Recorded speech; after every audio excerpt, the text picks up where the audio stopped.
Welcome back to The Point. I'm joined now by the Deputy Leader of the Bharatiya Janata Party in the Rajya Sabha and one of the party's best-known faces, Ravi Shankar Prasad. Mr. Prasad, let's first start with our poll findings.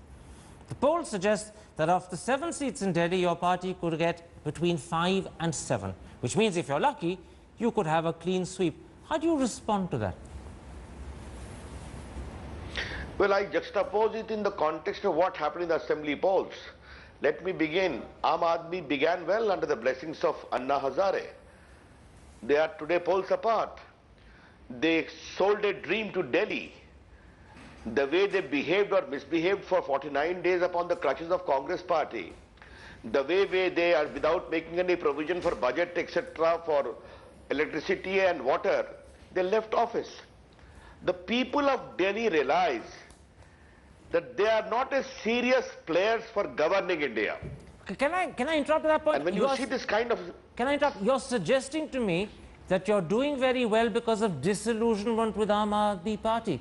In other words, the experience of Arvind Kejriwal's government has strengthened support for the BJP. No, therefore you interrupted me. What I was saying was, there was even those people who tried to vote for Aam Aadmi Party always felt that for India we shall vote for BJP and Modi. Because the people have become very mature and they know that Aam Aadmi Party is not in a position to form any government in Delhi, much less a stable government. The country is yearning for a change, and that stability can come only from BJP and Narendra Modi. Your poll is only reflecting that from 5 to 7 you are giving to the BJP.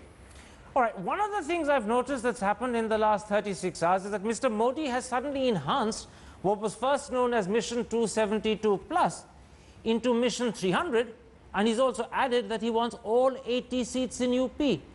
Is Mr. Modi being realistic? First of all, you must realize, Shri Karan Thapar, that Mr. Modi, apart from being a popular leader, understands the mind of India. What he is telling the voters, he knows the groundswell, as we all of us know. As your poll is showing today, that Aam Aadmi Party is going down. He is telling the people of India that if you want me to deliver, give us complete stability. If you want me to perform, don't leave uncertainty and ambiguity for bargaining, etc. I think it is a very interesting, strategically good political move he has made. And being a seasoned editor, Karan Thapar, you know it very well, people don't give uncertain verdicts. 2/3 majority to Shivraj Singh Chauhan, 3/4 to Vasundhara Raje, but just a moment. Comfortable majority an uncertain verdict, if that means a lack of a full majority, has been the case at the national level since 1989. So when you say people don't give uncertain verdicts, they've given it for 25 years. What makes you think suddenly that trend of quarter century will be broken? I'm very happy about that question. I'm only asking you the trend that is being witnessed in the states after states. That's why I'm trying to highlight. And even the Aam Aadmi Party's good showing in Vidhan Sabha is today completely slipping out. Therefore, Mr. Modi is appealing to that sense of Indians. Please go for a stable government. I want to continue with you. Before I do, let me just bring in 2 other people on that particular point that you made, and then I'll come back to you again in a moment, Ravi Shankar Prasad. Enram, one of the points Mr. Modi has made today is his claim that actually this is one election where the results are known before the voting has happened. And he said this 24 hours after he asked the country to give him 300 seats and all 80 in UP. Do you think that this is becoming a case of braggadocio, or do you think this is justified expectation? I think they are bound to say it, those who campaign, and of course everybody knows that no party is going to get a majority in this election, let alone 300 Lok Sabha seats. And in fact, after 1984, no party has come close. The closest was in 1991 in that split election after Rajiv Gandhi's assassination. So that's completely ruled out of court. But he'll have to say it because, you know, it's a stability theme and so on. So, of course, they will emerge as a single largest. We don't know where they'll end up, but it'll certainly be way short of 272. This is what one can call a last mile problem for the BJP in the 2014 Nalini Singh, is in there, the 16th Lok Sabha election. Nalini Singh, is there a danger that when Mr. Modi keeps increasing what he is expecting from 272 to 300, now he's talking about all 80 seats in UP. Today he says that in fact this is one election where in fact you know the result before the voting has happened. Could he end up being hoisted by his own petard and embarrass himself? Or is the opposite the case? Is he feeding people's expectations and thus ensuring that they deliver what he's hoping they will? Two things. One, rhetoric shapes reality. All leaders think that. The second thing is that he's... No. But the second thing that he's saying is he's actually talking up the troops' morale. That this is, you know, this is how close we are to it. But I would say that given all this, the actual whether he's going to get 300 or 272 or fewer is going to depend on South India. And I think that if you look at the states which are, you know, Tamil Nadu, Andhra Pradesh, Karnataka to a lesser extent because BJP will do well there, Kerala, etc. I think it's actually there that one should be looking at. So what is actually going to happen? Let's bring in Enram. Enram, you're the closest to southern India of all of us. What's your belief about those two critical states, Tamil Nadu, where you are, and Andhra, just next door? In both states, the BJP now says it has what it calls credible alliances. Arun Jaitley has said that the alliance they put together, on paper at least in Tamil Nadu, has a 22 to 23% vote share. And now that they've struck a deal with TDP in Andhra, they're hoping that they can secure a sizable number of seats. Do you share that confidence that they reflect? Not at all, Karan. There's no way the BJP's alliance in Tamil Nadu is going to get anywhere close to 22 or 23%. And that's just ruled out because I think the AIDMK, going by the vote shares that the polls are talking about, is way ahead of the competition. And in a four-cornered contest, if a party has, say, 6 or 7, or in some cases the polls predict more than 10 percentage points lead, it's going to be overwhelming, the victory of the AIADMK. Very quickly, Ravi Shankar, how do you defend yourself against that vote of, or that rather note of dismissal that you've heard from Enram, that you're overestimating what you think your alliance is putting together in Tamil Nadu, and perhaps you're overconfident about what your alliance can deliver in Andhra, that the vote shares that you believe you have don't actually exist except perhaps on paper? Mr. Karan Thapar, I am meeting you on the headlines today for the first time today. But I have been appearing on the headlines today opinion poll for the last more than 6 months. The story of BJP began with 160 in the opinion poll. Today, opinion poll on your channel, which you have joined first program today, has brought us close to 205 to 215. This is the journey in 4 to 5 months. If this is the kind of growth which opinion polls are saying, where is the bravado you are talking about if Narendra Modi is saying give us 272 plus? If the people come to a mood of that, it is not impossible apart from discharging the cadre. As far as South India is concerned, you know my regard for Mr. Enram is very much there. I have been in charge of Tamil Nadu myself. Yes, I can never deny that Jayalalitha ji is a very big leader, is a very powerful leader, AIMDMK, a bigger party. But the way DMK is decimating and the way Narendra Modi is having a wide acceptability in the state of Tamil Nadu, the huge rally he has addressed, the kind of approval rating he is having, I think this what Arun Jaitley said about 22% is not something unreal or without a foundation. Very quickly, as far Enram. as Andhra Pradesh... Yeah, sorry, finish off, go ahead, finish. The Andhra story, you asked me one-to-one, you are pushing me with debate with Mr. Enram, whom I have the highest personal regard, but no problem. As far as Andhra story is concerned, Mr. Karan Thapar, we have also done some surveys. And if the Telugu Desam BJP structure is in place, which I hope it will be, let me tell you, the result of Andhra Pradesh is going to be astonishing That's what I can tell you today. Very quickly on that Tamil Nadu point, and Ram, do you accept that in fact Arun Jaitley is more accurate than your assessment? Because what you're hearing is that the putting together of four parties is creating a new entity that didn't exist in Tamil Nadu, and therefore the level of support that it will get in terms of votes will be much higher than it got when it was four separate parties. Tamil Nadu doesn't behave like that at all. These are parties with solid bases, the Dravidian movement parties. I think the DMK is putting up a pretty good fight, but it is clear to me, at least this is what I believe, from whatever reports we get, the AIDMK is way ahead of the rest of the pack, and I don't think that, and I think the BJP and its allies are going to be hugely disappointed when it comes to seats. All right. It is true that they forged some kind of a serious alliance, but it really looks like a bundle of contradictions. You ought to be able to transfer votes. It's not clear at all, but I think I will stand by my opinion that they're not going to get anything worthwhile in Tamil Nadu. Ravi Shankar Prasad, I want to move a BJP little beyond what we're discussing because you're with me and I think it's an opportunity that I want to explore a little further. I want to talk about certain problems that the BJP is experiencing at the moment because they could actually become obstacles to achieving not just 272, but perhaps the bigger mission that Mr. Modi is now beginning to articulate. The first is the rhetoric we're hearing from Lal Krishna Advani. 46 or 48 hours ago, he began to suggest in Maharashtra that Mr. Modi was only one of three. He suggested that he was on par with Shivraj Singh Chauhan and Raman Singh.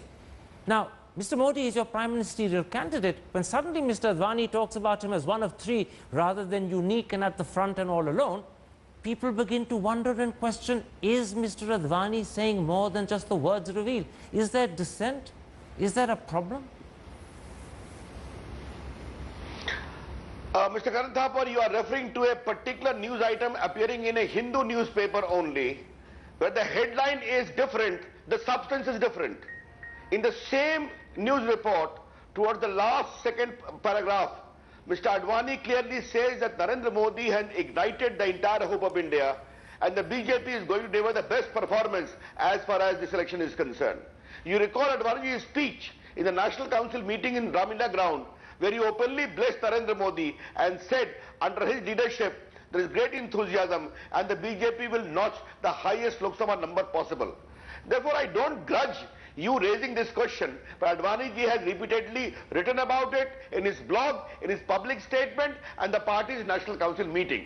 The party is one completely behind Narendra Modi as the PM candidate with the BJP, and obviously Advani ji is our tallest leader as the Margdarshak, as the powerful leader who has nurtured all of us. Therefore, please don't read too much into Ahmednagar's speech.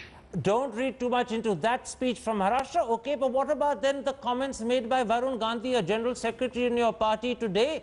He said, to everyone's surprise, that Rahul Gandhi had been doing good work in Amethi. He's a rival of Rahul Gandhi, and yet he seems to have allowed brotherly, fraternal feelings to overcome political strategy and political opposition. How do you, as a senior member of your party, view the comment from Varun Gandhi praising Rahul Gandhi? Do you approve of it? First of all, Mr. Varun Gandhi has clarified it immediately by giving 4 tweets and even a public statement that his one comment about a particular self-help group has been quoted out of context. Thereafter, myself, Ravi Shankar Prasad, as the media head of the party in the campaign, told the media that as far as BJP is concerned, Mr. Rahul Gandhi is equally responsible for the ills of India, from unemployment to corruption to loot of public money to price rise to everything. Mr. Narendra Modi is targeting Rahul Gandhi very clearly and categorically. There is no confusion, and Mr. Varun Gandhi has clarified it. Just a moment, you say he's clarified it, but actually his clarification simply is to say he's not endorsing either Congress or Rahul Gandhi. He hasn't withdrawn the praise that he expressed for the development work that Rahul Gandhi has done. On the other hand, and this is very important, the lady who's standing from your party against Rahul Gandhi, Smriti Irani, has said that in fact Amethi is in shambles. Varun Gandhi is saying exactly the opposite. So there's a contradiction between Smriti Irani and your General Secretary, and that hasn't been clarified. First of all, Smriti Irani, the party's vice president, is going to give a very good fight to Mr. Rahul Gandhi in Amethi. First of all of us will go to campaign for her. The entire party is behind her campaign. I again repeat, Mr. Varun Gandhi has never endorsed the non-development in Amethi. But he hasn't withdrawn the praise for Rahul Gandhi. That's the important point. He's praising someone who is an opponent of Mr. Modi. Just a minute, Mr. Karan Thapar, will you kindly allow me to speak? I can understand your concern for Varun Gandhi to fish out a divide which is not there.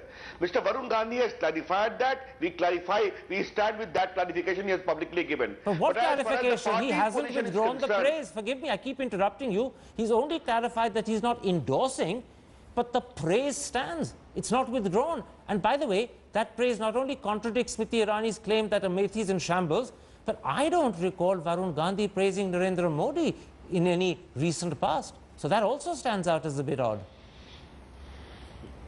First of all, let me clarify, you are reading too much into it about Varun Gandhi's clarification. The party accepts that, and the party's formal articulation I conveyed today. The party holds Mr. Rahul Gandhi equally responsible as the very powerful leader of Congress party for the ills of India, which he did not stop. He could not even stop Ashok Chauhan being given the ticket. Yes, but Varun Gandhi was silent on all of that. Mr. Varun Gandhi didn't talk about Rahul Gandhi being responsible for the ills of India. He was praising him for the good work in Amethi. Quite the opposite. Do you see the distinction and difference between what you're saying and what he said? I'm sorry, I completely differ with you. Mr. Varun Gandhi has been campaigning in UP, have been lambasting the UPA government outright and center. I think that is a very unfair way. One part you said that he never eulogized Narendra Modi. You have seen he was present in the big rally in Calcutta when Narendra Modi addressed that being in charge of And Bengal. what did he say? No, He questioned the size of the crowd. To your embarrassment, have you forgotten? When you people were claiming you had 3 and 4 lakhs, he questioned it and said it was closer to 50,000. You're arguing my case for me. Mr. Karan Thapar, because AAP has got the beating on your survey, you don't need to beat the BJP by doling out Varun Gandhi explanation already. That is not fair. This is your maiden appearance. Kindly hold on to that maiden appearance. All right, I'll come back to you in a moment. Don't go away. I want to come back to you. And by... I want to put the point you made to Nalini Singh, who's sitting here and laughing. Am I simply beating the BJP because earlier our survey beat up and therefore in some perverse way am I trying to be balanced? Or has Varun Gandhi genuinely, as General Secretary, embarrassed the BJP? I think, I don't know why, but you are beating the BJP a bit, Karan, as far as I can see, because we are talking about, assume that what Varun Gandhi said was absolutely correct. He is actually praising some women's self-help groups. That does not mean that the basic parameters of the entire district of the constituency are suddenly looking very rosy, and we are looking like the most developed. But look at this. Isn't it strange that the General Secretary of the BJP praises the good development work that Rahul Gandhi is doing, but Rahul Gandhi is perhaps one of the principal opponents of the BJP's prime ministerial candidate? B, when he clarifies, doesn't withdraw the praise. C, his praise stands in stark contrast to what Smriti Irani says when she says Amethi is in a shambles. Doesn't it suggest that Rahul Gandhi is being praised by his cousin at the cost of the cousin's party, which must be embarrassing for the BJP? So how strange is it that Varun Gandhi goes to Priyanka Gandhi to have Rakhi tied? How strange is that? But that's a fraternal, personal relationship. This is a political public comment. Surely the two aren't equatable. No, what I would say is that the fact that there is some, there is some comment on a self-help group, to me does not mean that we should say that. Let me bring in another voice on that, then I'll come back to you. Enram, you hear this debate going on between Ravi Shankar Prasad and me.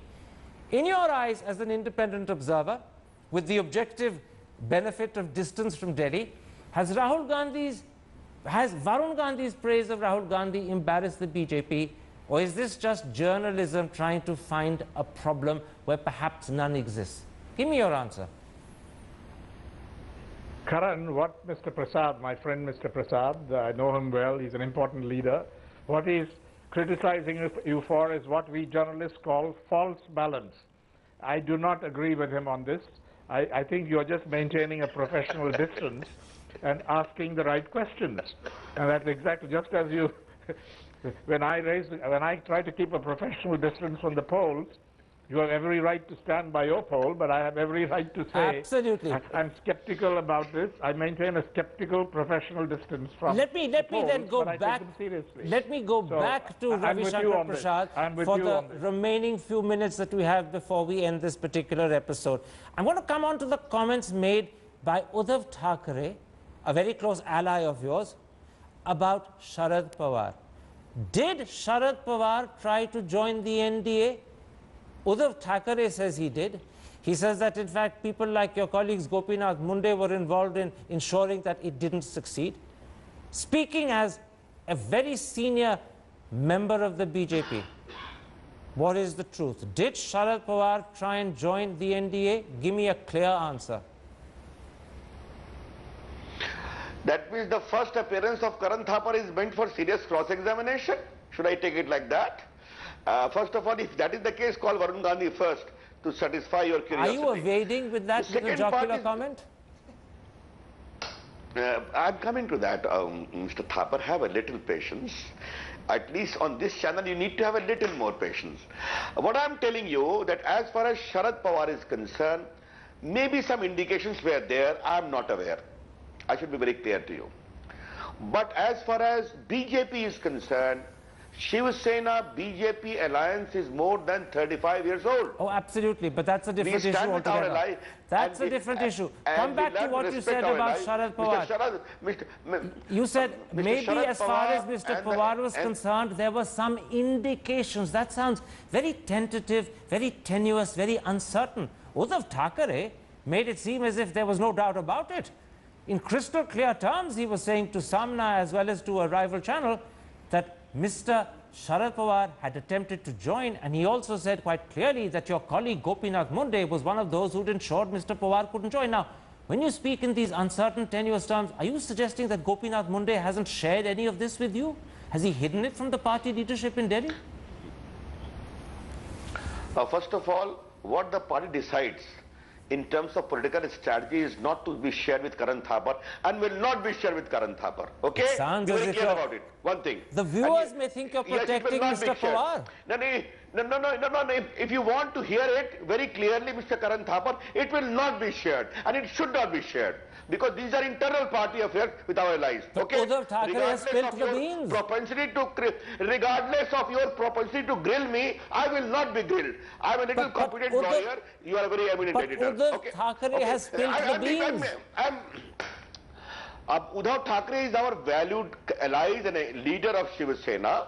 You want to create a discord between Uddhav Thackeray and me and the BJP, it will not succeed and it will not be allowed to succeed. I am very clear, Mr. Karan Just a Thapar. moment. Just a moment. NCP is I'm not a not part of creating our allowance. discord. It is not Your there. answer is creating the discord. All you needed to say was Uddhav That's Thackeray is what you're doing. absolutely Come on, right. Karan Thapar. And you What would are have been you on the doing? same page. It's Right when you from use Varun different Gandhi, right language. from Varun Gandhi, Uddhav Thackeray, you are trying to fish in troubled waters, and I don't want wish to be game with you.